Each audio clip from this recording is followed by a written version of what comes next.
खबरों के सिलसिले को आगे बढ़ाएं और बात करें। IMF ने वर्ल्ड इकोनॉमिक आउटलुक रिपोर्ट जारी कर दी। पाकिस्तान में रवा माली साल भी माशी तरक्की की रफ्तार हदफ से कम रहने की पेशगोई। मौजूदा माली साल मुल्क की माशी शरह 3.6% तक महदूद रहने का इम्कान है। IMF ने खबरदार करके साथ साथ महंगाई में इजाफे की भी पेशगोई कर दी।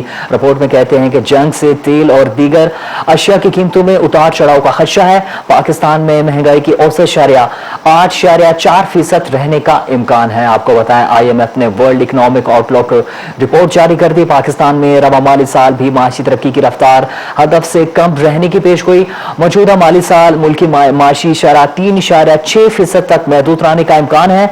IMF ने खबरदार करने के साथ साथ महंगाई में इजाफे की भी पेशगोई कर दी। रिपोर्ट में कहते हैं कि जंग से तेल और दीगर अशिया की कीमतों में उतार चढ़ाव का खदशा है। पाकिस्तान में महंगाई की औसत शरह 8.4% रहने का इम्कान है। आपको बताएं, IMF ने वर्ल्ड इकोनॉमिक आउटलुक रिपोर्ट जारी कर दी। पाकिस्तान में रवा माली साल भी माशी तरक्की की रफ्तार हदफ से कम रहने की पेशगोई। मौजूदा माली साल मुल्क की माशी शरह 3.6% तक महदूद रहने का इम्कान है। IMF ने खबरदार करने के साथ साथ महंगाई में इजाफे की भी पेशगोई कर दी। रिपोर्ट में कहते हैं कि जंग से तेल और दीगर अशिया की कीमतों में उतार चढ़ाव का खदशा है। पाकिस्तान में महंगाई की औसत शरह 8.4% रहने का इम्कान है।